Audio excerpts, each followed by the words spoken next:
If you'd like to join the ranks of Patreons and sponsor the show, head over to patreon.com/Cellar Door Skeptics. For less than a 20-ounce soda or an energy drink each week, you can help sponsor us, the hosts, and our charity of choice. Patreon helps Cellar Door Skeptics create better content, become better activists, and it's going to help you stay healthier by drinking one less soda or one less energy drink each week. Click the link in the notes of the show to sponsor us today because we bring the discussion with the sources. 5, 4, 3, 2, 1. Walk with me through the cellar door. A storm is coming, Francis. A portal to a more skeptical world. Cellar Door Skeptics begins right now. Prepare for the revolution with your hosts, Christopher Tanner and Chris Hanna. Welcome back to episode 163. Yes, folks, 163. That's crazy. We've gone 163 episodes in this short lifespan that we call the Earth. I don't know. I lost my train of thought there. It's your mustache that you're growing there, Mr. Hanna. That's kind of screwing me up a little bit. I look like a homeless person right now. I can't avoid it. I don't know if it's just the fact that it's snowy and icy and horrible outside, and the Super Bowl just hit, and Donald Trump was allowed to talk for 90 minutes on TV. I've just given up on trying to keep any kind of sense of normalcy as far as my appearance. Work is insane. I want to sleep for a week. It's just whatever. There's my Joe Dirt beard is growing in relatively uniformly, as it always does, with sideburns and just kind of a weird facial spotty mess. I don't know. It looks something straight out of something that Joe Dirt would have been best friends of, and that's the best way I've ever been able to describe what I can do. So. Do you have a mullet too? Do you have a mullet in there? It's getting there. It is right now. I cut my hair normally. I have clippers, and I usually cut it down. Just do a nice grade and run, an even top, and it's just a short haircut. But like I can't trim longer hair because there's all kinds of things in the way for doing keeping your hair looking good. So I've just given up on it. I'm probably just going to cut it all off in the next couple of weeks because why would anyone spend money on a haircut? It's so weird to me. It would spend like I spend money on a haircut and a beard trimming. So on a beard trimming, is that nice? I've been told it's nice. Like, a friend of mine, he said he got his first straight razor shave, and you got to have a guy that knows what he's doing. But he says it was something really like high quality and classy, and he said the shave was like 3 times as long of like how long it stayed before it was like a straight razor shave, man. Like apparently, just the best thing a dude can your face stays smoother for longer. I mean. I don't know. I shave once a week because my face. I have the body hair of a Backstreet Boy, so I'm just smooth and ridiculous. I just give up. I've given up on trying to. There's no way I could win any of the man awards for the stereotypical man of America. See, I think your problem with the cheapness is because you don't have to really be representable in public, right? And unless your wife's going to say something, I mean. You come home, your kids are too young to care. Your wife may say something, and maybe you do it for your wife. Other than that, I mean, what is your dad going to say when you show up to work? Is he going to be like, son, you look a little unshaven there? And he's not going to care because it's just the two of you. Whereas I have to go present things sometimes, and I got to talk in public. And, it's kind of funny. We've had a business conference that I've been attending for our organization, and they told us just casual, it's okay, and I was like, hell, I'm not going to. So I've worn dress pants and either a dress shirt and like a polo or a dress shirt, or I'm sorry, like dress pants and a polo or dress shirts, and dress pants and then like a vest over it. Like I dress up more than I ever dress up. And my boss comes up to me, he's like, I told you it was casual. I was like, I know. He's like, you're almost dressed nicer than I am. I was like, I know, dress for the job you want, right? And he's like, ha ha ha. I was like, well, I'm not going to take your job. I'm not doing it. And I said, I feel more comfortable having to sit all day in dress pants than I do in jeans, in fairness. You know, at my house, well, if you ever came to my house. Man. Yeah, well, I didn't have to present, though. I just had to be there. I thought you had to do some presentation stuff. Okay, yeah, I did a little bit, but it was a casual presentation like you do from your seat, that type of thing. That's not too bad. It's like, hi, my name's Chris. This is my first time here. Exactly, yeah. You know, like, where did you come from? Where did you go? Cotton Eye Joe type thing, you know, and everybody sits there, and most people knew who I was. There's a couple of them that don't know me. I mean, I've been with the company 4 years, so I'm not super new to that environment, but it just was like, yeah, I'm not going to sit all day in jeans, because at my house, like on the weekends, I don't know, sometimes I sit in jeans, other times I have shorts on, or like PJ pants, like I don't know. So like I didn't think sitting all day in dress pants would be that bad, and the dress shirts are a little uncomfortable, I'll admit, but the pants are a lot better for sitting in than the jeans. Yeah, that's cool. I don't know. So welcome to the Cellar Door Skeptics Man Show podcast. We're going over our outfits and everything.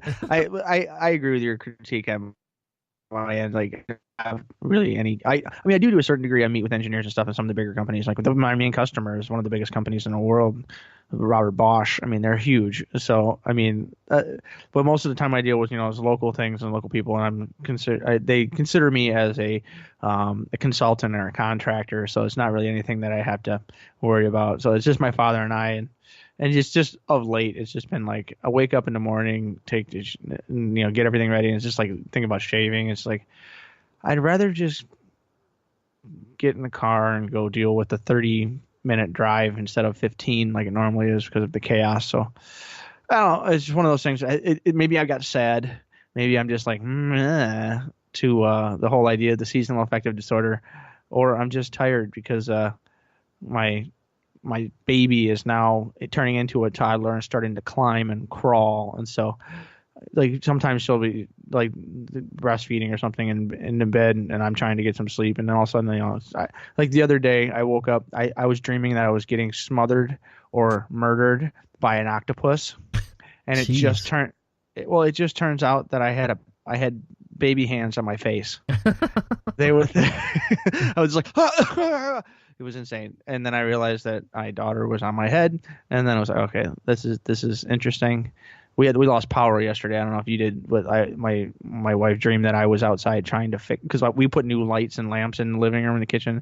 So my wife dreamed that I was outside trying to fix the power lines, and that our toddler Aveline was running around holding the wires, going, "Fix them, Daddy, fix them." Like, this time of year is a weird time, man.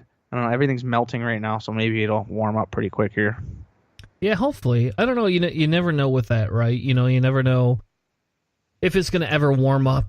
I don't know. It seemed like it warmed up and then it froze on us, right? I mean, it just froze again and was completely ugly, and I had to get up earlier and earlier for work, and that was not super fun. But it is what it is, right? Yeah, it's just kind of how it is this time of year. I mean, there's all the new administrations, the new politics are starting up, and we're just trying to get through the dog days of winter before we start seeing some spring. I can't wait to plant my new garden. I got a whole bunch of new stuff that I'm going to be doing this year in the garden. So, I mean, we might do a segment of things Chris is doing in the garden for like, I don't know, some kind of science end of things. If I can find a way to do that, if anybody would be interested, let me know. That'd be pretty cool. If you have some ideas or something that because I've been told that using certain kinds of herbs acts as pesticides and or like just repellent for different kinds of bugs in your garden. There's all kinds of cool stuff there that I got planned for the spring, and I can't wait for that because it's kind of like leave in the dark, come home in the dark.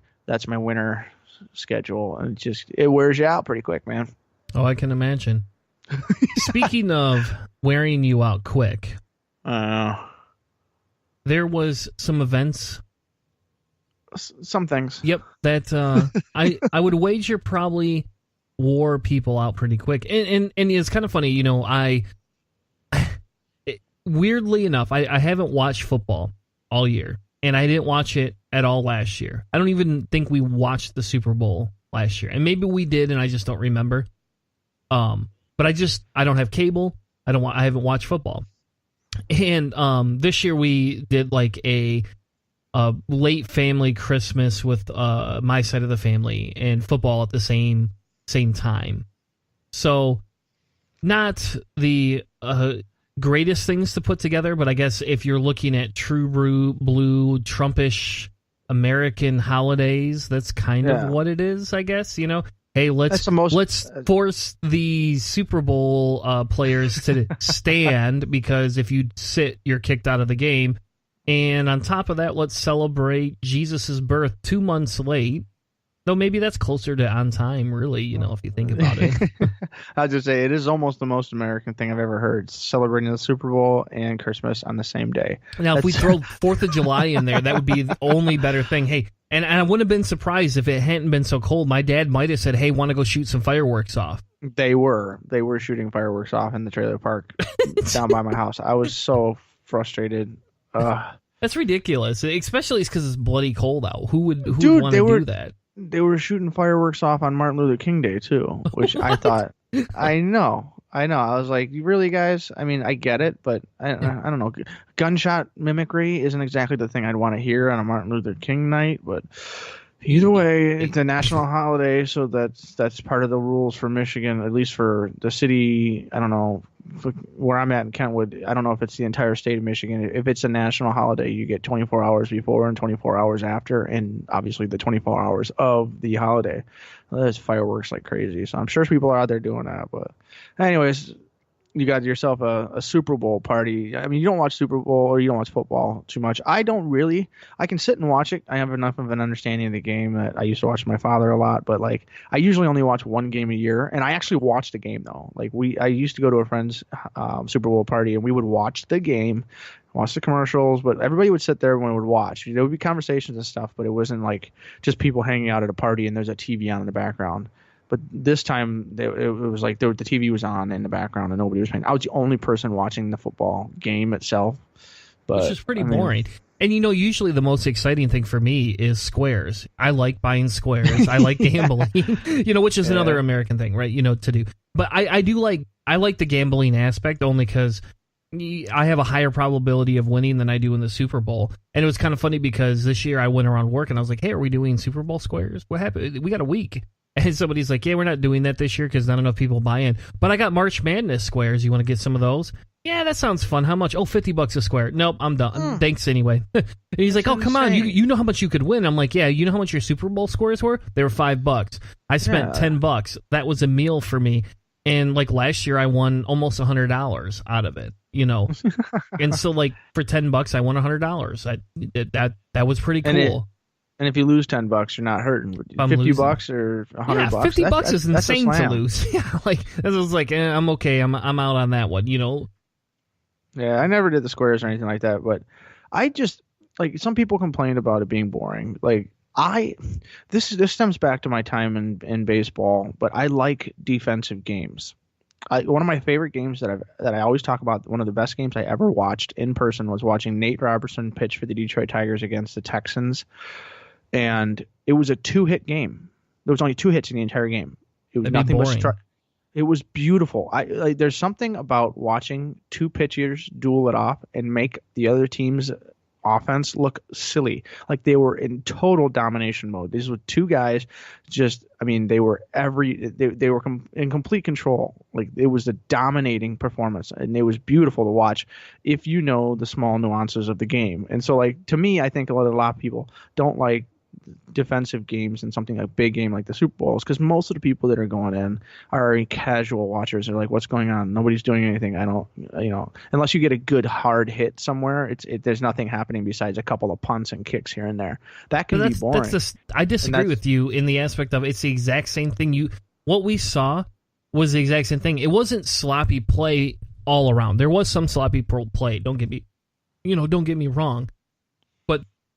It was watching defenses go to work very professionally. And in fairness, the Patriots defense did extremely well. Like I have nothing good to say about their offense in that aspect, but their defense was off the charts amazing. And again, to me, it kind of comes back to we sit here and we look at it, right? And I would never watch a 2-hit. I don't like baseball really anyway, but I would never watch that. I've watched hockey games similar, and I do, in fairness, if they don't score at least 4 goals between the two of them, I think it's boring. But I guess it's a difference in tactic, right? If have you ever watched, a European soccer game, right? Or European football game, whatever you want to call it, right? I've watched those. Like, I used to watch those when I cable on Sundays because nothing else would be on. So I'd be dozing on the couch after, lunch. I'll turn it on. My kids hated it. They couldn't stand it. But I didn't want to watch a show I had to engage in. I just wanted to watch something to zone out to. And that, that supplied the accurate amount of stimulation to wake me up every 10, 15 minutes. And they didn't score any goals in, I don't know, 3 hours every week. Yeah, no, football is European football is one of those sports too. It's really strategic and slow paced, and then you get every once in a while you get a few moments of intensity. Like there was a couple moments of intensity in the game. So I didn't think it was as boring or as terrible as a lot of people have said it was. Basically, was my point. Like the commercials are fun, it's goofy. But, everybody kind of played it safe. Like, there were no commercials that I was like, wow, that was pushing it. And then on top of that, the game was just kind of like, meh, whatever. Brady is a 6-time winner, which is, there's a tie to Michigan there, which is kind of cool. But other than that, it's just like, yeah, it's just another game thing that happened. And we went and ate food at someone else's house. It's interesting, but, people were just slamming it for being a boring game. I was like, well, I guess, but I just try not to critique it too hard because I really love defensive baseball games, and most people are like, oh, baseball's boring enough as it is. I agree. so that's what I'm what one I of those mean. people. So I try not to critique it too hard on that end, but I don't know, it was just fun just to kind of get away and just not be in my house and eat food and get. Well, what was your favorite commercial? I thought the Budweiser commercial where they were trying to get the corn syrup to all the other beer companies that have corn syrup in their beer was pretty interesting because it felt a lot like Monty Python, which is kind of fun. Yep. But I like the. I think my favorite one was the 100-year NFL commercial. Yeah. Where Barry Sanders showed up and all those guys, and then there was a 15 or 16-year-old girl who's like, "You want this?" And cause there's a couple people. There's a African American woman who's in I believe in NCAA, trying to make her way into the pros, and then this young girl that was in that 100-year NFL commercial. I think she's 16 or something, and she's going into college now to play or something. So that's pretty cool stuff to see. Yep, I found that one very exciting. For me, it was a Microsoft commercial. Weirdly enough, normally I'm not a big Microsoft person, but their commercial with their essentially their advanced controller for people with disabilities. I saw that and I was like, all right, that's amazing. And the funny thing is, my son was telling me, he's like, oh yeah, I didn't think you liked Microsoft. I was like, yeah, I really, I'm not a big Microsoft fan, right? But I'm not gonna, poop all over the product all the time. But and I don't hate Bill Gates per se. He's an okay philanthropist, but when all of a sudden they came out with that, and then my son was like, hey, they're going to open that up so you can basically use that on any system. And it's like, that's amazing, right? Open source. Yeah. That's a big deal. To me, exactly. And to me, that's all of a sudden, hey, let's cross that bridge. And yeah, did they sell he could only have friends through online sources very heavily? Yes, I'm not super big fan of it. But what I'm excited about is that they actually were engaging, the people and explaining to them, hey, how has your life been affected? How could we change it for you? And for that kid, changing it meant he could do something that the most of us take for granted. I bet in my house, there's probably 500 or 600 video games in this house alone. I own a lot of retro systems as collectors things and things like that, but there is enough video games in this house. You could not sit in my house and play every one of these games all the way through before you died. Yeah. Unless you spent 24 hours a day doing that. And to see them take this and say, hey, how do we have empathy for somebody else, and how can we help somebody else. The only thing that would have made that better would be if they said, if you have a disability, you can apply and get this for free. So if you're rich and your kid has a disability, you got to pay, right? We shouldn't give free things to the rich people. But, if you're in a middle or lower income bracket, we're going to supply this for free. If they had done that, I probably would have gone out and bought an Xbox One that morning, that next one. I would not have been able to help myself wanting to support them, supporting other people. And yes, I know I could just go donate to other charities. Yeah. I get it. I do get it. But the initial gut empathetic reaction to that is just, to me, and maybe it's, again, I've changed over the last, 5-6 years. What I find endearing is different than, before. But I found that commercial so emotionally appealing. I probably will talk about that and support Microsoft in a lot more things than I ever could have imagined. That is pretty cool. I like to hear some of those stories where they're using that time, that big giant paycheck that they're sending to the NFL, and for, I think it was CBS or ABC. I can't remember who hosted it this year, but CBS. Yeah. So I mean, they're spending all that money. They're trying to do something good with that moment. Like, what did you think about Consumer Energy apologizing to everyone and then thanking the people who made the sacrifices? Did it seem like it was, they were trying to like make amends? To me, it felt like the largest waste of capital I've ever seen in my life. And I'm not trying to be cynical about that, but if they had to pay full price for that commercial, and all of a sudden here they are spending all this money apologizing. And again, I don't know if they spent the money or if it was donated. I have no idea. I'm sure it was a little bit lower because it was regional, because Consumer Energy didn't broadcast that commercial to the entire nation. That was, like when you see like the local car dealership commercial or whatever. So like they spent a ton of money, but it was like the local bracket of what they spent. But anyways.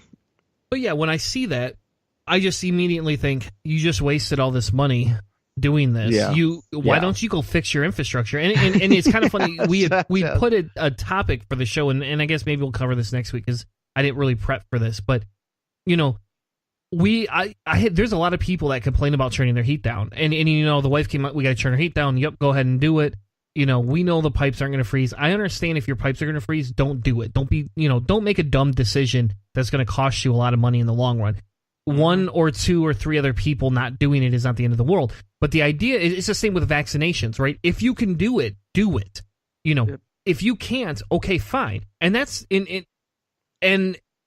fairness, that's all that they were asking in reality, right? That's what they were asking people to do. And my problem here, again, I'm being cynical, right, is that why not take that money and fix the infrastructure? And in reality, you know what the worst problem is? It's not that they spent that money on a Super Bowl ad. It's the fact that we have a organization that is almost essentially in a monopoly inside of Michigan, allowing these things to happen. And either we need stronger government regulations to ensure that they cannot spend money on shareholders and they can spend money on the infrastructure, or we need to socialize these different areas, because that's the only way to get it. And I got a really quick story while I'm on the soapbox here. I have to tell it. And one of the things they were trying to pat themselves on the back for, and this is what pisses me off the most, is they didn't shut anybody's heat off who were delinquent or anything that 1 week, right? And it was this thing, and people were like, oh, look, they're being very good, and I'm glad this company's recognizing it's a deep freeze, and if you don't have heat, you could die. And I'm sitting here saying, yeah, I've been on the end of not being able to afford a heat or electric bill, and I had to pick one or the other, right? That's come up in my lifetime. That's not something that I have not experienced. And what people have to understand is that electricity, if you're running a grow house, is a luxury. Electricity to just run basic things in your house is not a luxury. That should be a right every citizen has. Heat is the same thing. Now, we can argue about air conditioning. We can have that argument. But in minimum, heat is not a luxury people should have to do. And you should not have to ration your bank accounts and savings accounts to be able to afford heat. Nobody should have a $250 heat bill, and then shareholders are making millions and millions of dollars. I'm sorry. That's criminal to me. Yep. Well, for anyone that doesn't recognize or doesn't know the situation, basically there was a fire at a major fuel natural gas transport plant that when that main hub started on fire, basically cut down the fuel supply or the ability for consumers' energy to process the whole region, the southern region of Michigan, southeastern and some of southwestern, because consumers takes care of my electricity, but DTE takes care of my gas. And so but the idea essentially is that there's no competition in Michigan. There's only a couple companies that are in charge of these large infrastructures.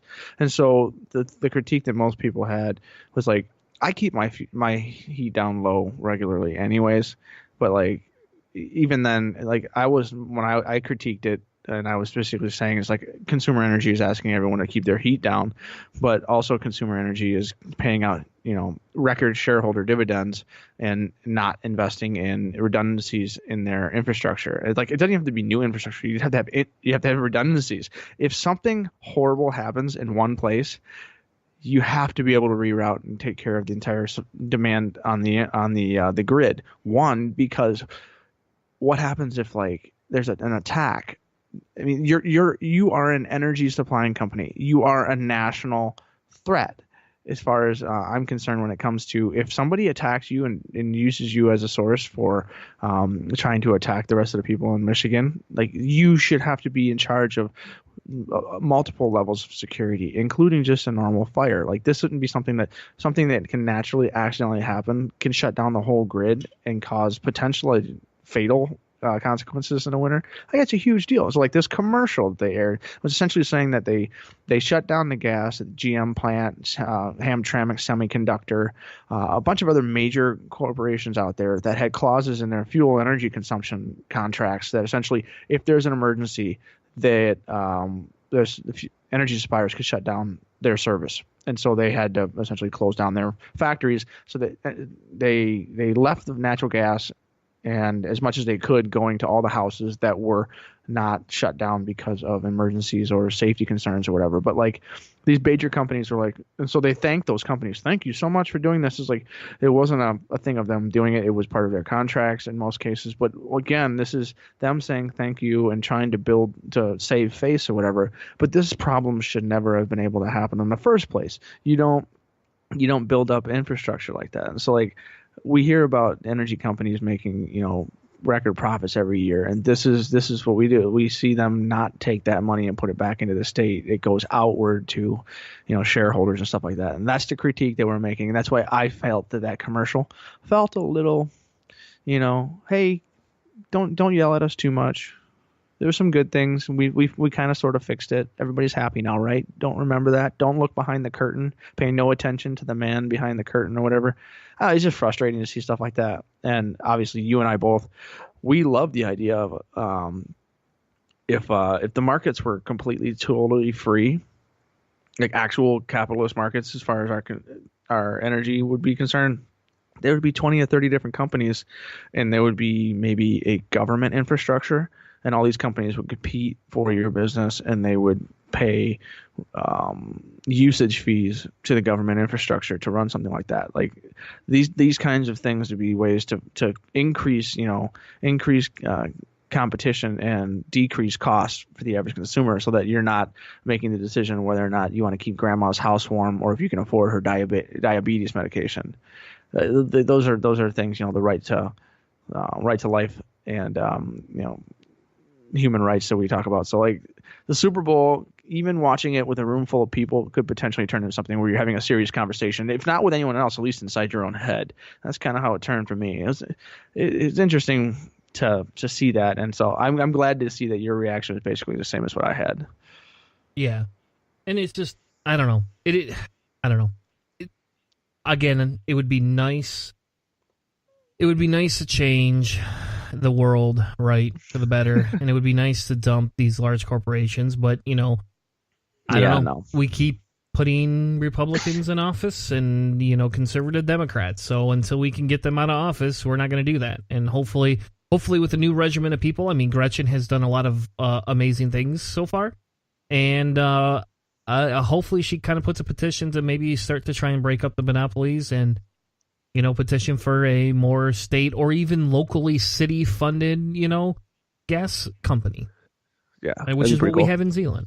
So, it's a local company.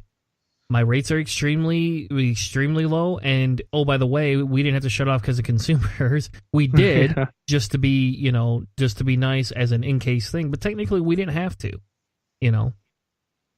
Anyway, enough of the discussion on how horrible consumers is and how wasteful gas is. And maybe how about this? Maybe one day we'll just convert to solar energy. We won't have to worry about that, right? I can't. I can't wait until the initial investment is low enough that I'd be able to do that. I so want to cover my house in silicon chips and wafers, like so bad.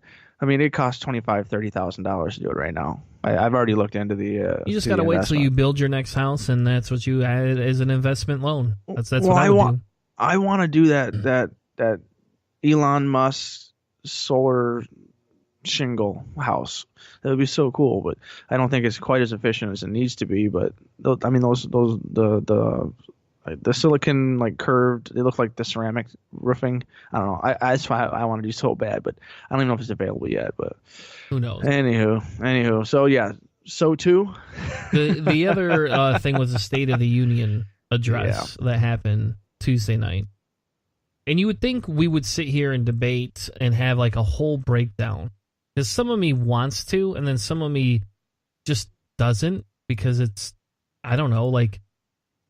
It's Trump, and again, why are we continuing? Why is anybody giving this guy any sort of stage that unless they absolutely have to? And I understand that at State of the Union, it doesn't make, you have to do this. Some people have to do this, but for Christ's sake, you don't have to watch it. Mm-mm. That was a debate that I had with myself, is whether or not I watch it, either just after it happened or live if I could. I don't have live TV, so trying to get on and find a place that's streaming it. But you know what? I mean, I trust a lot of the news sources and the people that I look into, and I figured this entire week on every podcast and every NPR politics episode is going to be covering everything that's been going on. And so my assumption is that I will get a solid enough pile of snippets from what he said that nothing will change as far as the quality of what he says. But I can't do 90 minutes of Donald Trump. I can't do it. I can't. I don't want to give him the ratings that he so desperately wants.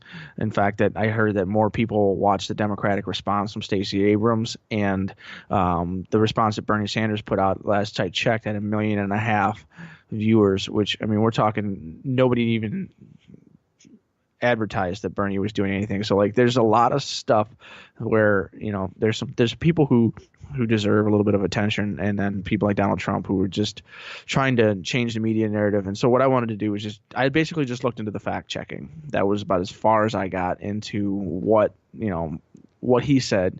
And, I will say that not every single thing he said was unbelievably, horrifyingly stupid.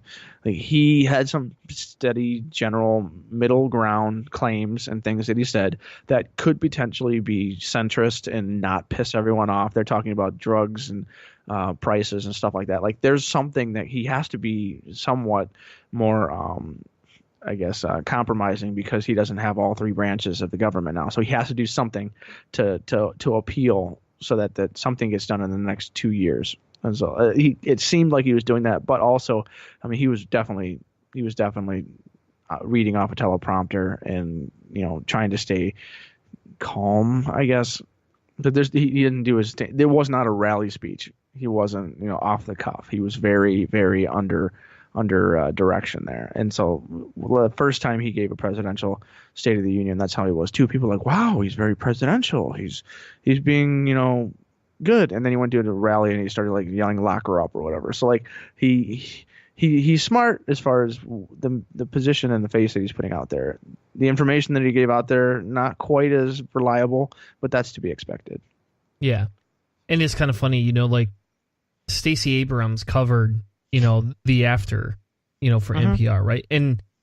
And I think she's an amazing candidate. And I whether she was robbed or not, we won't get into of her, governor seat. But I think the amazing thing about it is she's still relevant. People still want to hear from her. And we're actually taking notice in somebody that has demonstrated humble, empathetic values for humankind. And it was a lot easier for me to get through listening to her than it was dealing with, having to deal with Trump. And I'll be honest, I mean, I came home last night and was like, do you want to watch this? And the wife was like, not really. We got other things that are a lot more entertaining. Yep. Probably just going to get mad at it. Yep. All right. We'll just wait till tomorrow. Kill the ratings. And you're right. It's a debate people have with themselves. And I had it the same way when he came on to address the government shutdown, right?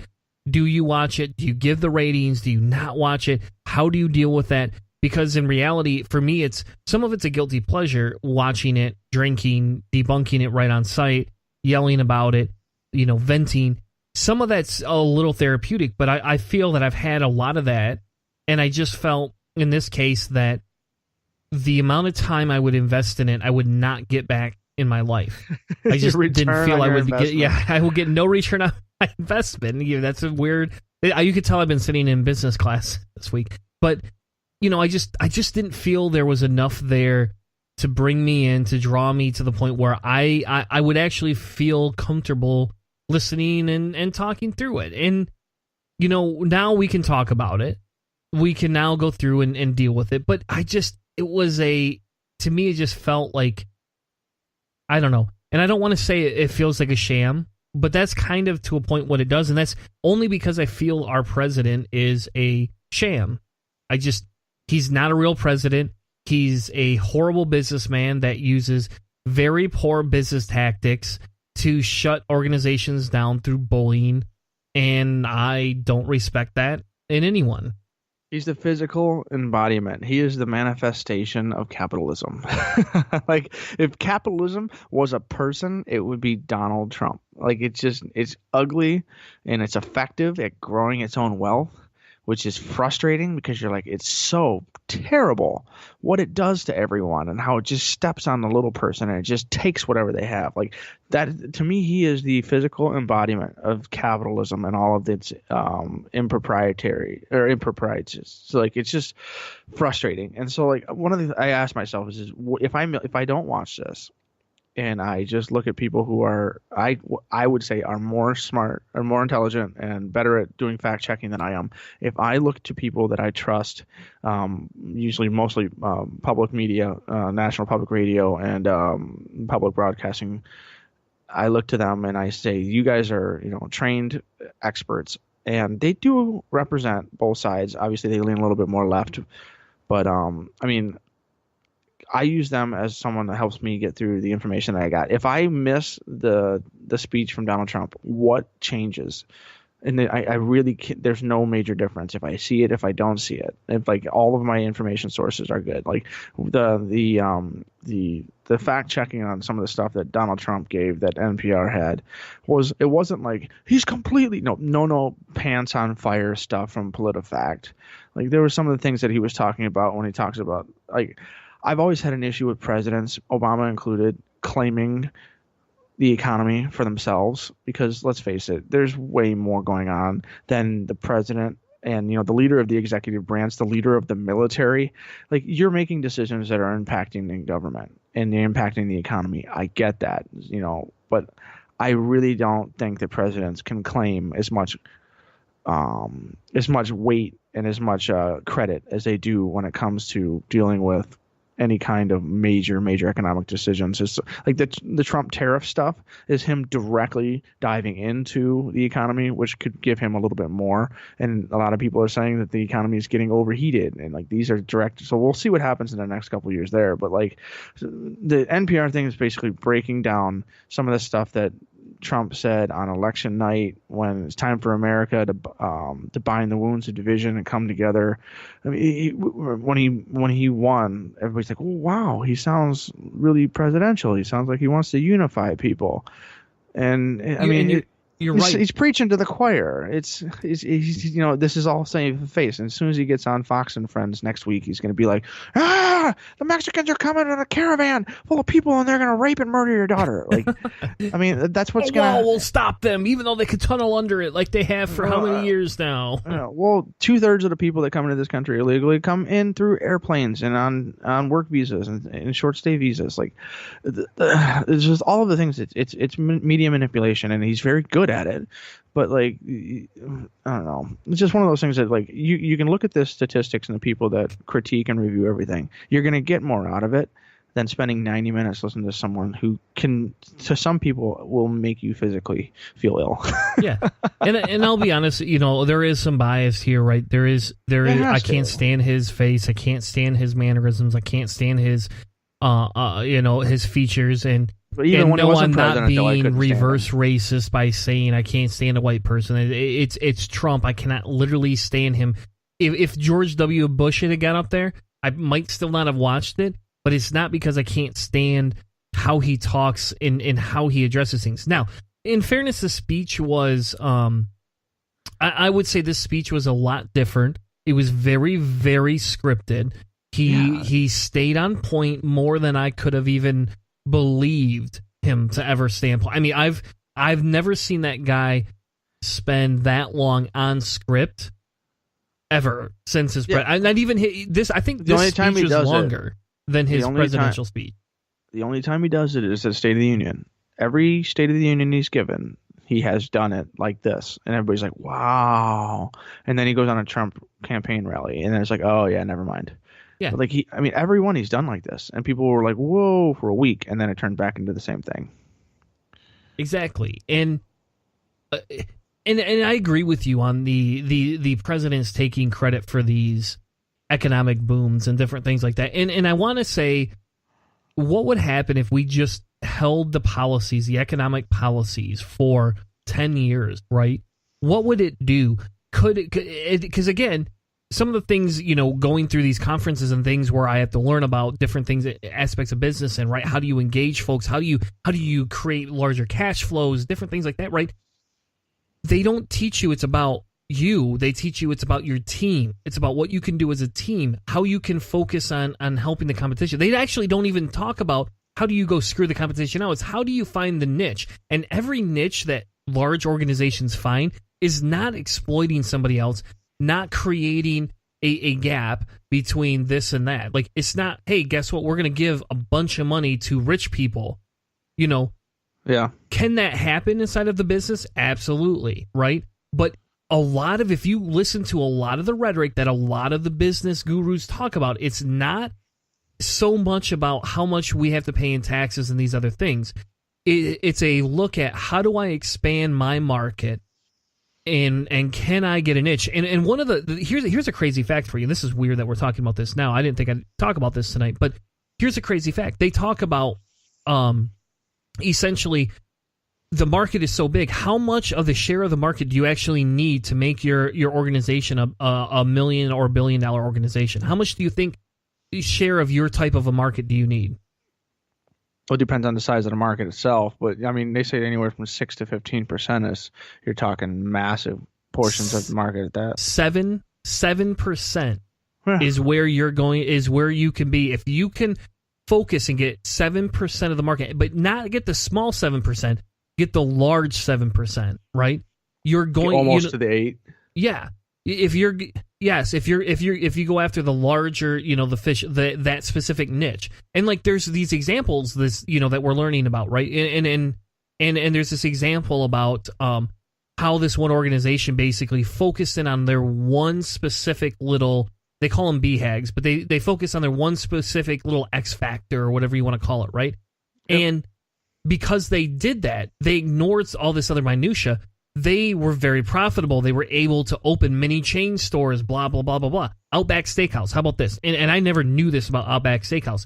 Back in the day when that first launched, the idea is how do you get on the ground floor? How do you get general managers? In the restaurant industry, people didn't stay very long as a general manager.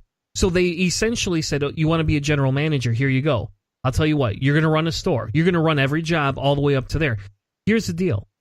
You got to pay $25,000 we'll take it out of your check, blah, blah, blah. We'll pay you a fair salary, but you owe us this money.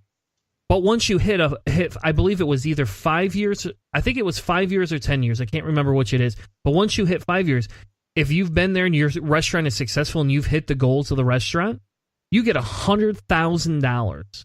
If you sign on for another 10 years, they gave you $500,000. They were making millionaires out of restaurant owners, right? And again, you and I are probably a little different. I still think that's a little too capitalistic for me. You know, like there's this that capitalist taste that is a little hard for me to swallow. But that idea did not come because they created tax incentives and breaks for the Outback Steakhouse. It came from how did they find a niche, change the niche inside of that industry, and make millions off of it. It had literally nothing to do with the government. We're talking motivation. We're talking management. There's a lot of different things that are going on there. I mean, those are the kinds of things that are basically working in the economic systems to help things grow. And that's like the micro motivation that we look at. So if we talk about the macro motivation for the U.S. economy, what drives that? Wages. And so like you got bonuses and stuff like that, which are really nice and big, but that's not a universal thing that everybody gets to experience. But wages are something that everyone can experience. And Trump is saying that wages are growing at the fastest pace in decades, growing for blue-collar workers who I promised to fight for. They're growing faster than anyone else thought possible. Well, I can think of more than 100% as something my brain can calculate. So I can think of something more fast than that. Just the statement there that anyone can think possible. Anyways, pretty much Danielle Kurtzleben from NPR Politics. This is a great example of a good critique that it basically, yes, wages are rising faster than they have in a long time, but not very much. So her basic critique of this is that it's not clear which wage measure Trump might be referring to, but multiple measures of wages are not growing at their fastest pace in decades. Hourly wages for non-supervisory employees are up 3.4%, which is, those are the workers. That's the good stuff. But a substantial pickup in recent years, which is signaling the tightening labor market. Everyone knows that unemployment is really low right now. But similarly, median hourly wage growth, which is tracked by the Atlanta Fed, is up from a few years ago, but it's not quite at pre-recession levels, and it's well below what it was in 2001 recession. So just the fact that he's mentioning that at greatest pace in decades, it's not even where it was in 2001 for wages. And so what he does is he'll take something. I've got something. Wages are rising, and he embellishes it and pushes it just past what is true, and he'll take a claim about that. So he basically takes anything that can be normal. Like, what way can I spin wages are rising? Well, I can say best in decades. And the fact check easily shows that that's wrong. But the number of people that are going to look at that are going to be like, it's going to be relatively low, except for people who go out and look for fact checking articles. And they're going to see, yeah, well, he's bull, this bull. But the number of people that are in his base, they're just going to take his word for it. This is proof. He said it, therefore it must be true that his administration is really helping the blue collar worker. When there is some growth. There's the debate whether or not it has to do with his economic policy or if this is the fact that Janet Yellen and Obama had a nice, solid, steady, great growth for 8 solid years, whether or not this is the tail end of that. And Trump is, he basically put his foot on the accelerator, which is, putting things in danger for this steady growth. We don't know yet. But these kinds of numbers are true, but it's not completely wrong. This isn't pants on fire stuff. But it is important to talk about the nuance of what's going on here. And this nuance what makes it difficult. But this is why I like NPR, is because she didn't say, he's an idiot, he's stupid, no, this is all wrong. He is kind of sort of true. But what he does is he takes the little bits that are true and he pushes them too far. And he leaves the realm of accurate representation, which is a problem for the leader of a third of our government. I think that's a problem. And so that's one of the reasons why I don't like to listen to his embellishments for 90 minutes. When in 20 minutes, I can go through this and see what he actually said via text and experts who are critiquing it. I think it's way better use of my time. Exactly. And so there was a lot of this, there was a lot of that going on. And I don't know, Hannah. I'll be honest. I don't feel there's a need to have this conversation any longer, just because we posted links in the thing. If you would like to read it, if you watched it, let us know. I mean, and maybe Hannah and I will do a drunken once my work life goes down. Maybe next week we'll do a drunken rant we post for Patreon only supporters. I don't know. there's so much to dissect there. That's a whole episode, and I guess if everybody feels that they would like us to do that, let us know. Send us an email, subscribe to us on Patreon. I don't know, tweet at us, do something. Tell us, hey, we want to hear you dissect the whole thing, and we will. Otherwise, yeah, that's all you get for now. I think we have more important things to talk about when we come back from break. We'll be right back with more Cellar Door Skeptics.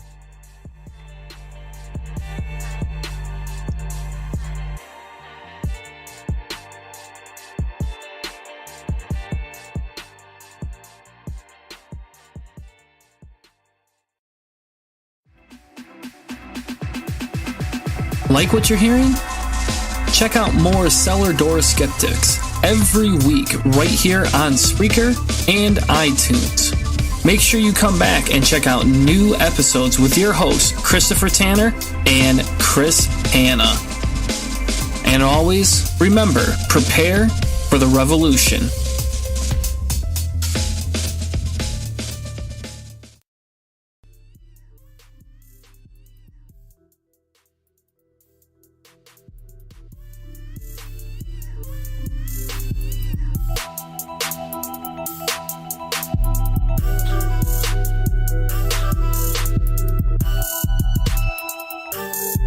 Now, back to the show.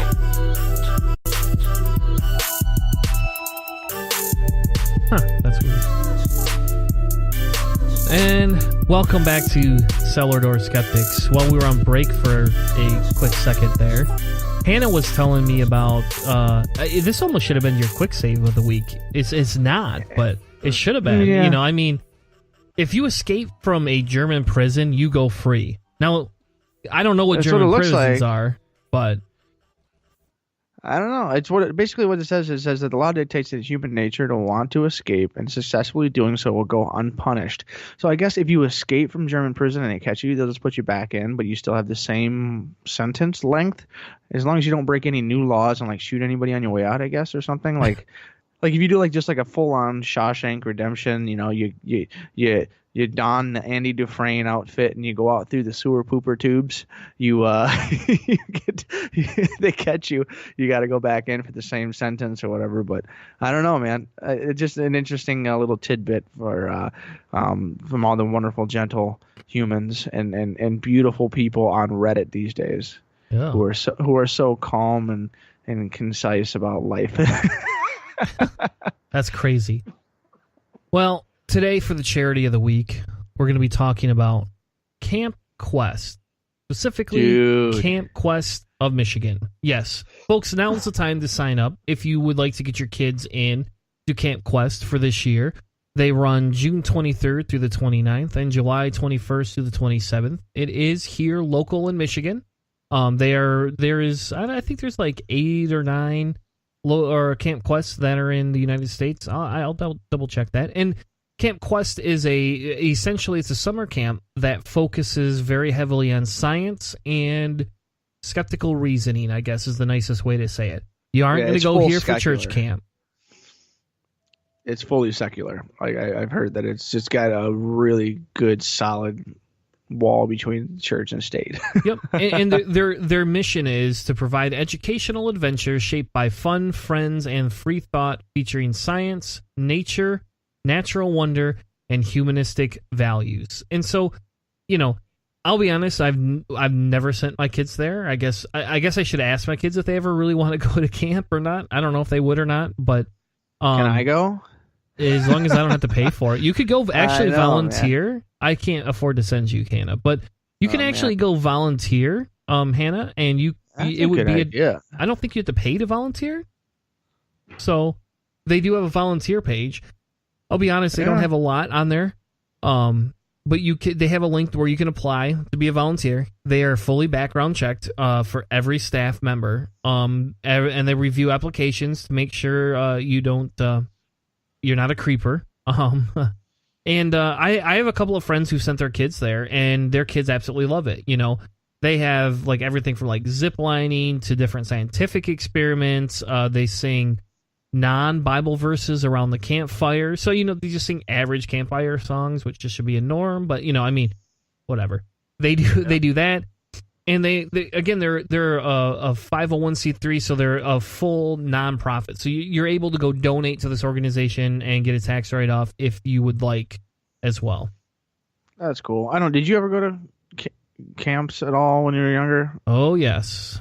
I did the Boy Scouts, which wasn't overtly religious at all. I mean, it Take is. a guess where I went. Dude, I don't know any camps. Word of Life. You don't know what word? Oh my gosh, you don't know what Word of Life is? Dude, you just derailed the whole show. I'm like half Detroit Jew, and Presbyterian light that my father doesn't really practice. Like there was no, hey, what's the new religious camp in town? Like I went to the DBRA in the Detroit area because my grandfather he's a Boy Scout. I mean, he still is a big deal in Boy Scouts. There's an award you get called the Silver Beaver, which is basically one of the highest things you can possibly get in a Boy Scouts, and he's got it. Like he's insane. He donated more blood than anybody in Michigan history. Something like 43 gallons or something over the years. Like we could do an entire episode of the crazy things that charitable things that my grandfather has done, and then we could close it off with the number of debates I've had with whether or not evolution is real with him. So you can still be an amazingly altruistic person and still be wrong about a lot of things. But yeah, I didn't do any of that camp stuff that was specifically religious. So Word of Life, that sounds like a scary place. Yep. Just from what I know. Jesus Camp? I've seen the trailer, and I have a hard time watching children cry, even if they're having like a religious moment where they're like exultant and incredibly happy. But like I have a hard time watching like children in either weird exuberant pain or in pain.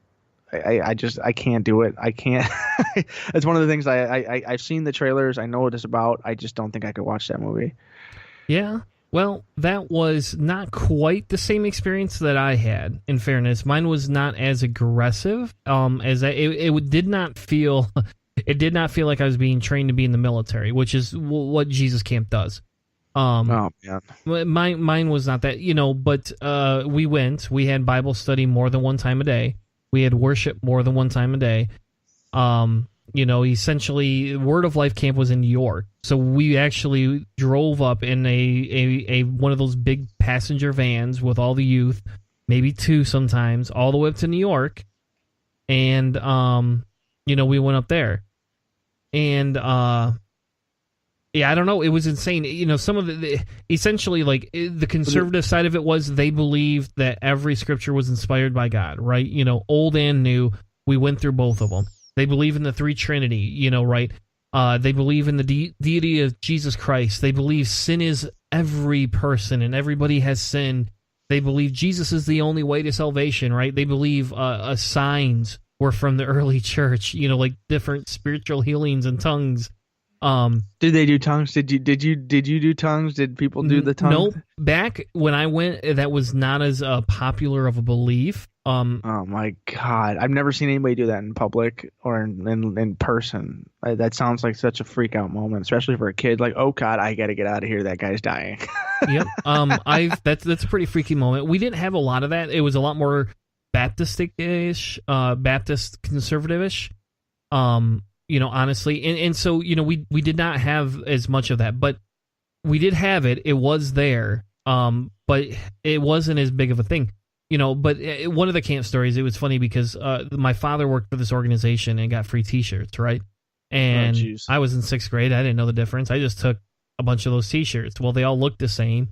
And some kid was making fun of me for being smelly, right? Like, they're like, oh, you smell. And it's like, I didn't smell. I showered twice a day.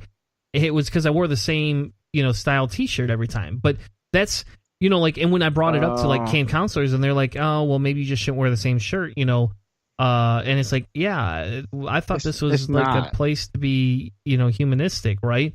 And so there was that, typical camp stuff, I guess, kind of. And then, but we had the Bible stories and the Bible lessons, literally every 3 to 4 hours, it seemed like. I mean, they had activities, but even our activities were sprinkled with Bible verses, right? You had free time. But then you had free time to read the Bible. No, I did not read the Bible during free time. Yeah, I had no interest in that, actually. But I'm sure some people did. I did not. But, you know, I mean, it was in New York. There was a lake by. You could go swimming. They had other activities. You could get involved with volleyball. For whatever reason, I thought I could hacky sack, you know, at the time. And thought that was a cool thing to do. I don't know. So, you know, but again, it was a very, very conservative. I mean, and it was very structured to learning the Bible, understanding what it did, and how it could enhance or affect your life. I mean, you know, we were. Well, was it a positive? Was it a positive thing, though? In my opinion, no. It created a high level of anxiety. I did meet and find some friends there. Yes, that I feel bad that, you know, I became pen pals with, because you meet people and then you never see them again. Yeah. I don't know. I don't basically have any.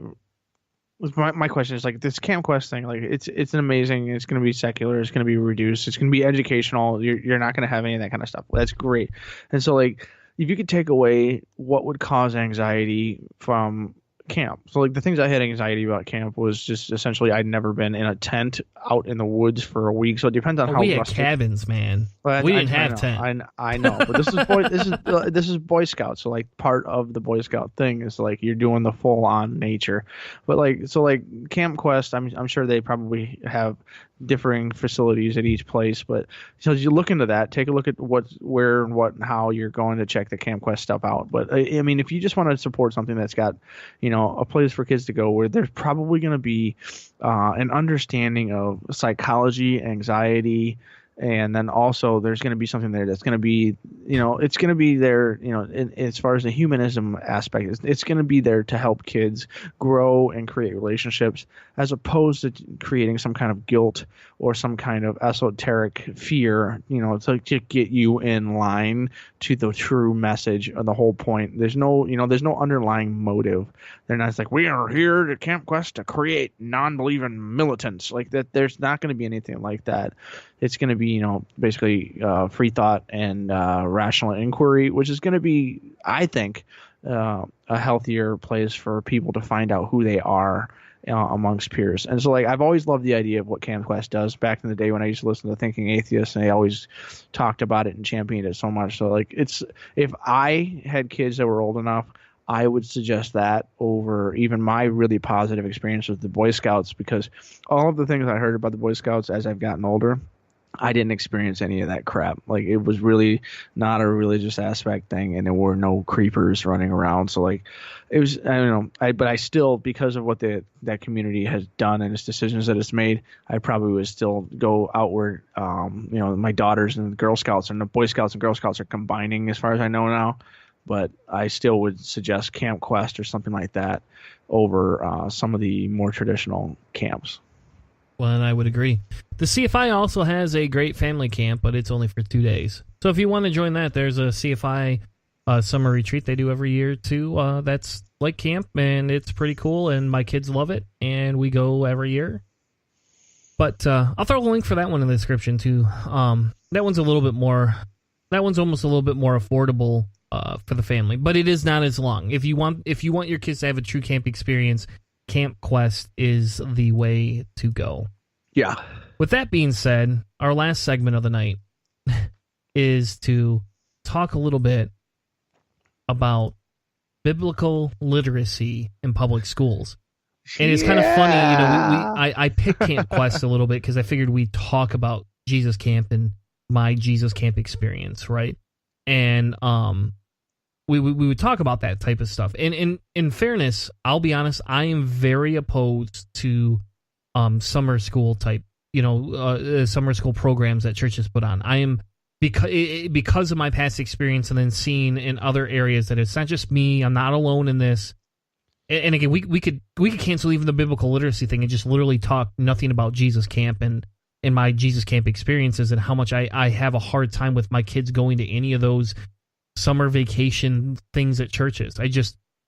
They bother me more than even a kid going to normal church, I guess. That's what I'm scared of as far as my future, is that I know that my wife's family, they basically they're Lutherans, and so they have the summer camps and things. I don't know exactly how much they go into, but like I am such a complete novice and noob with this stuff because I didn't have to deal with any of it. So like I'm afraid of like I don't know if it's going to be as intense and difficult as what you had to deal with. And so like this the near future for me is going to be learning a lot about this kind of stuff. It's like I love the idea of being able to suggest something a little bit different, because like I'm going to be learning about schooling and stuff. And some of the stories that you said about your kids hanging out, I'm going to hang out with the neighbors, and they basically have like a Bible study in their house when you go hang out with them or whatever. Like that's a thing that I have no idea how to navigate, because I never had to do that. Nobody I knew ever was like, hey, let's go read the Bible. Like, what on what planet is that? But apparently these things are happening.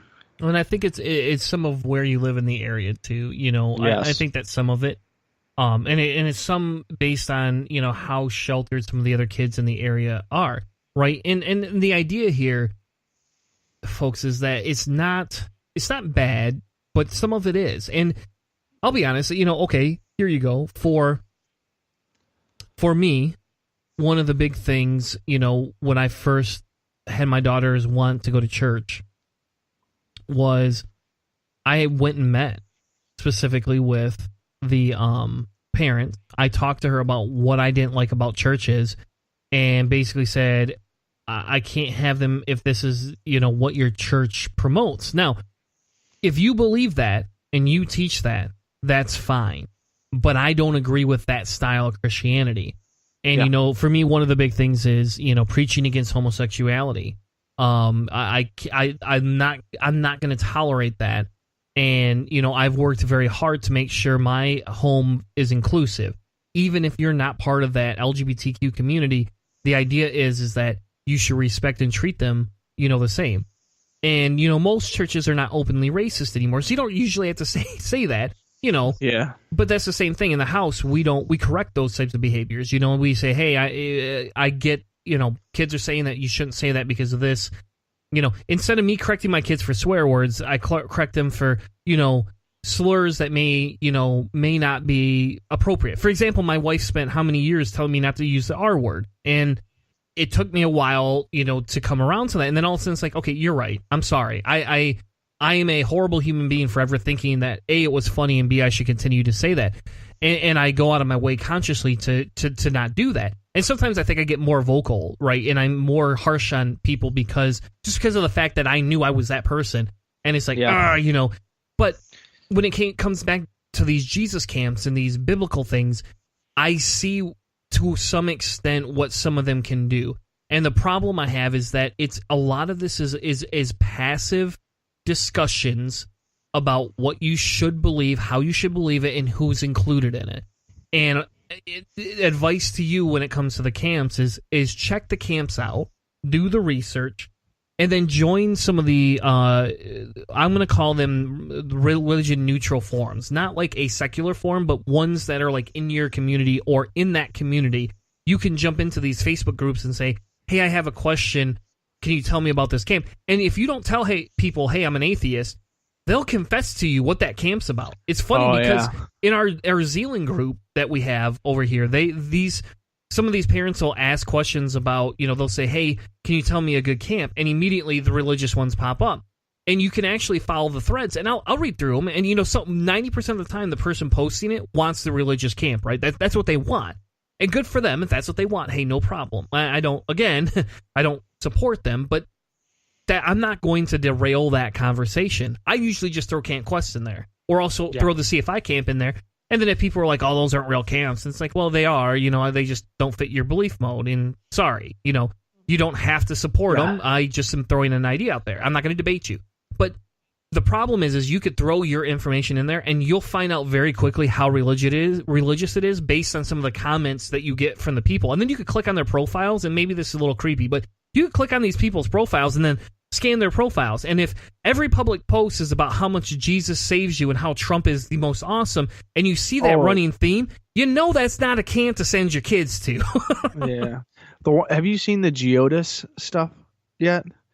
There's the POTUS, so the President of the United States, Geotus is this new thing that part of his base is doing. Geotus, God Emperor of the United States. I know. I heard about that, but no, I didn't really know it had an acronym. It's unreal. I don't understand it. So either way, so Camp Quest is awesome. Pay attention if you're a parent who's kind of in the medium or in the middle. You don't really know anything about it. You've never dealt with it, or it's your first kid, like I'm going to be dealing with in the near future. Dive into it. Get involved. You have to kind of participate. This isn't a thing that you can passively do and just throw your kids at and then just hope it all works out. If it's important enough to you, you really do need to pay attention and find out what's going on there. If you do that, if you spend that much time, you'll be set. Groundhog depression. Yeah, and so groundhog depression. Thanks, Hannah. Thanks for giving my quick segue. But again, before we go to the closing of the show, again. Check out. You have to check out the camps, and again, I kind of go back to really should you send your child to an isolated area where they go away for a whole week and they're going to spend 50 to 60% of their day learning about God. I don't have a problem going to a Christian run camp. I have more of a problem going to a Christian run camp that preaches. And I'll be honest. I'll tell you. I'll be honest. There is a slight bias. I have cousins. One who's a pastor now. The other one was a missionary. And another one, I don't know what he's doing honestly, but they were heavily involved in a very Christian outdoorsy camp. And they made the camp sound amazing, right? You could go, you could do hang gliding, you could learn how to rock climb. They would teach you all these outdoorsy things that you want your kids to do. But everything was partnered with 2 sessions of Bible. And it was not just normal Bible, it was the conservative Bible. So what they'll typically do is they'll gauge their audience, right? And you gauge the audience to see how many people are saved, how many people are not.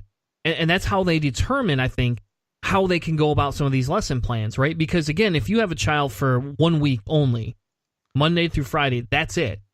If you have the child only for that time frame, how much can you jam in there in a week? And if the child's already saved, the message is how do you bring other unsaved people back? Which is it's that meme culture that wants to clone, or the virus culture that I don't like saying Christianity is a virus, but that's how it replicates. It wants to clone little people that are militant and just like them. And if you have a bunch of people isolated that are already saved or all of these other things, and these are like the winter retreats. I used to go on winter retreats that were like business trips for learning how to teach and preach the Bible better. I mean, I could probably get up right now and actually give a sermon still, to some extent. And this is some of this stuff. This is why like the non-believer community is still in a position that it is, because the religious community is so freaking organized. What you're describing to me sounds like, like any pick whatever authoritarian youth project in history that has existed. That's what that sounds like to me. It's like, okay, this is where we go, where we train the young minds to create the worker bees that we're looking for in the future. Like, and it is. And think about it this way, Hannah. Think about it this way. If you take it in terms of a business, what do you and your father do? You guys work in the business and on the business at the exact same time. You don't have somebody that does nothing but project plan for you and then get you new business. You guys are doing all of that. At a church, you have a minimum of 1 person, but typically 2. You have a pastor, and then you have an assistant pastor or an associate pastor. Some churches even have 3. And they have the time of day not only just to plan lessons, they're planning on how to. And now I feel again very anti-theist tonight. All of a sudden, that's what and I'm not trying to be anti-theist, but they have the ability and the time to do these things. And so think of it again: if you were to go in, if you were to go into business and you were to and my company's doing different tactics, different things to help us grow, so that we can go from X million to triple that in 10 to 20 years, right? There's things you have to do, and there's business models and different scales and different things you can look at as teaching practices. You're right. The Christian segment is not just is 14 times as large as the business segment in terms of these materials, and they're out there, and they're readily available, and people will pay lots of money to allow churches to do that. Our church had a Christian business plan, if you want to call it that, And they implement it. Like 1 year it was discussing this. And the churches that don't are the churches that die. They are. I grew up initially at a church that died. The second church I went to did not. It thrived to the point it had to split because it got so big. Now there's other internal strife, right? But the church was growing at an immense pace, and it was because they were able to basically clone people that were better at what they were doing than themselves. And think about it this way, Hannah. Think about it this way. What do we know about all of our generations? We want our kids to always be smarter than us. We know that evolutionarily they're a little bit smarter than we are some of these times. And that not all the time, right? But as a principle, the more we evolve, the more intelligent we get.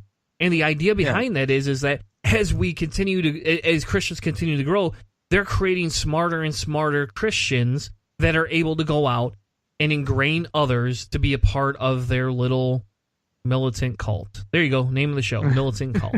Jesus. Yeah. Well, I mean, in the end, like I think the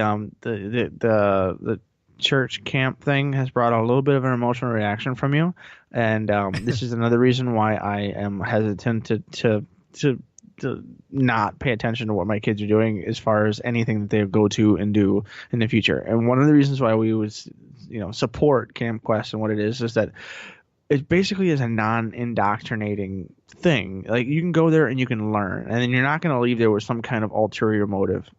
There's not going to be some kind of underlying thing, some kind of message. There's not going to be this.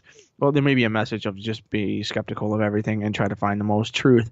But like, you're not going to leave there with like, here's your list of things to bring people back to the group so that we can grow next year. Like, there won't be some kind of thing like that. And like, that to me is because kids are kids, and the idea of get to them when they're young. Like, it's let kids be kids. And so this camp is going to be something that's going to do that, and it's going to help stop some of these adult groups with ulterior motives that are trying to mold and modify the minds of the youth instead of just letting them find what they want and find a future and find their own truth. And I think Camp Quest is going to be a place where you can a young mind can grow, and it'll be a safe place for people who are not in that binary world. Whether you're a part of the in-group or the out-group, you're part of the good sexuality, the bad sexuality, you're part of the good gender, the bad gender, or any of that kind of stuff. This is going to be a place you're going to go. And I really think that that's going to be an important thing as far as education and the future and all that kind of stuff. And I agree. Well, as we wrap the show down, yes, we have our quick saves. We do, and I thought we were getting to them earlier, which is why I said groundhog depression, because that might be the most intriguing thing I have ever read in a note sheet that we have on in the history of our show. What the hell does that mean? So somebody posted this article around Groundhog's Day about how a depressed groundhog sees the shadow of a rodent he once was. Oh, God. He gets up and he goes, my God, is this who I am? Is this what I have become?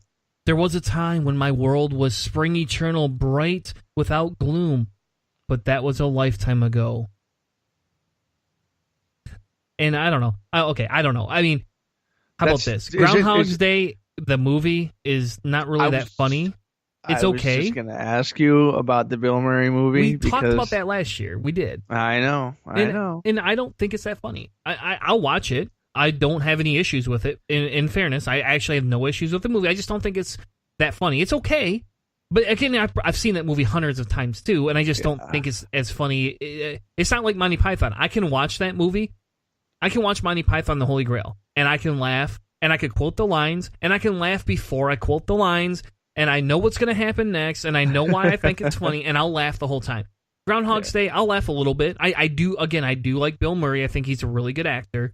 And I'll laugh a little bit, but I just thought it was funny because I don't know who posted this. I don't remember who posted this to me or not, but it's an Onion article essentially talking about Groundhog's Day. And, it's funny because people will post about Groundhog's Day and believe Groundhog's Day, but yet they can't seem to trust science on vaccinations. And that's kind of how the whole post, somebody posted this, that's how the whole thing came.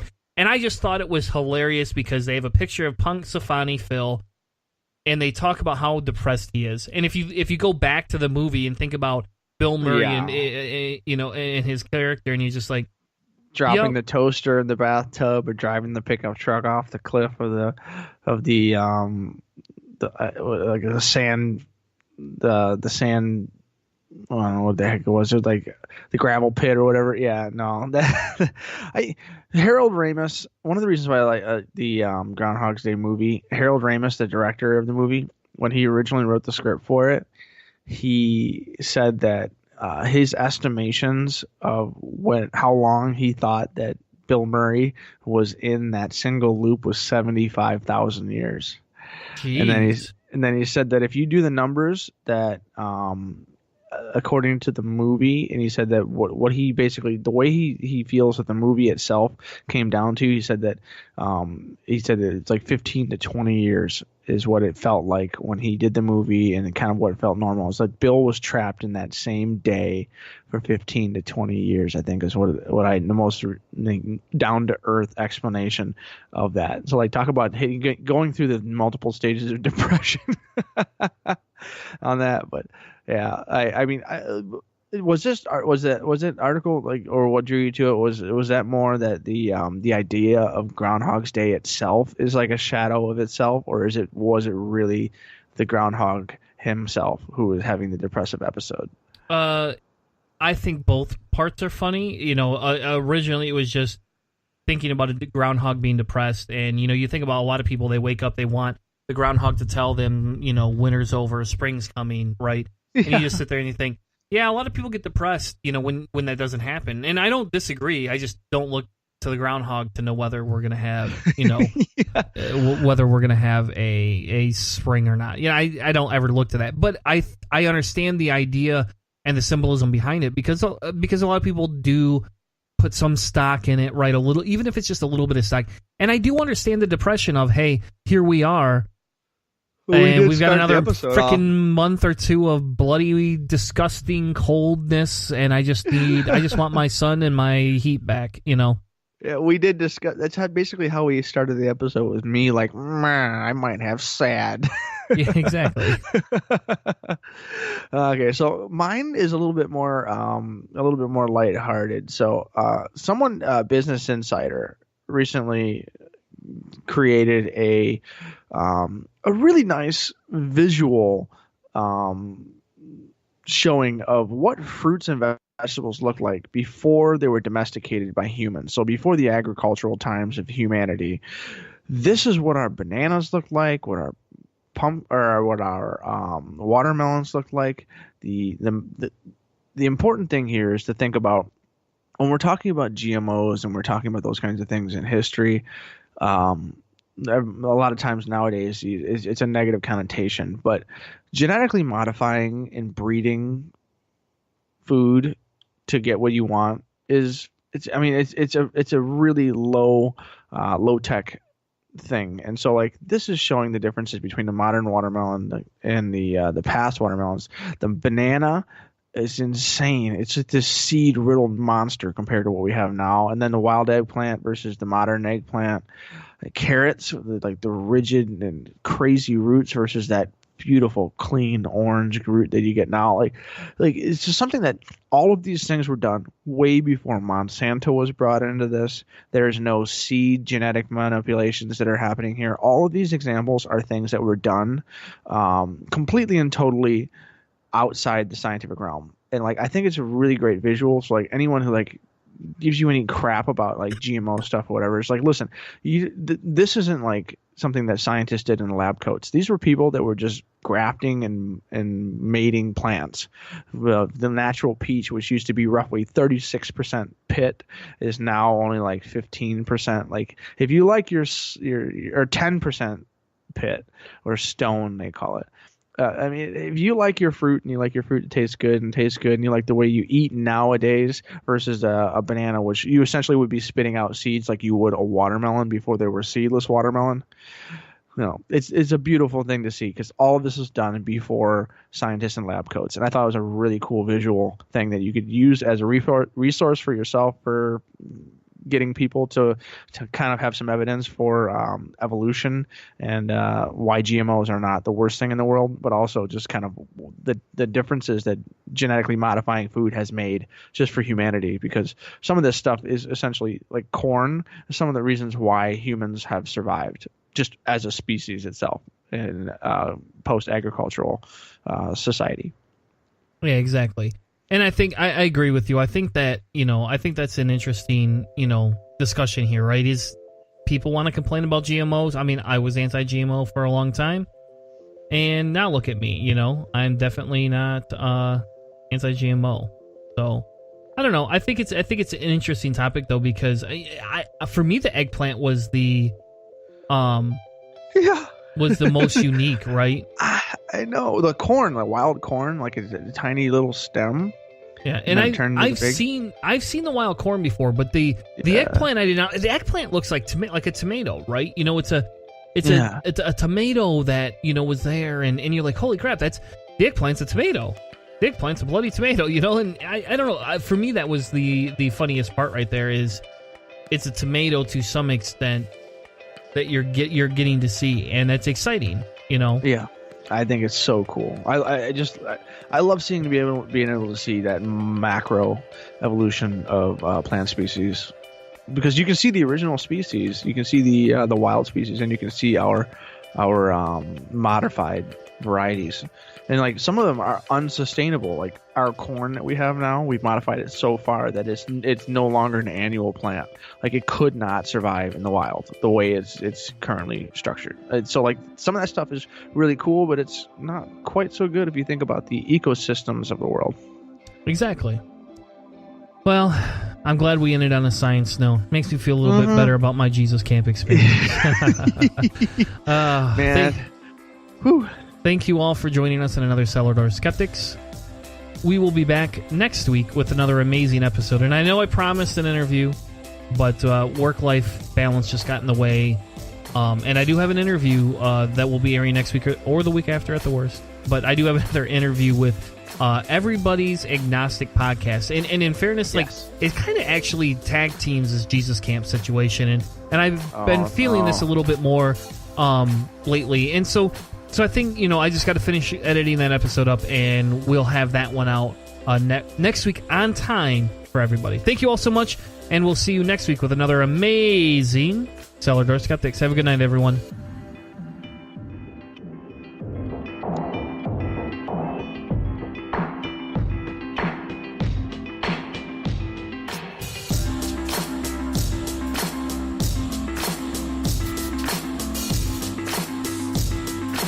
You've been listening to a presentation of Cellar Door Skeptics. Check us out on Spreaker. CellarDoorSkeptics.com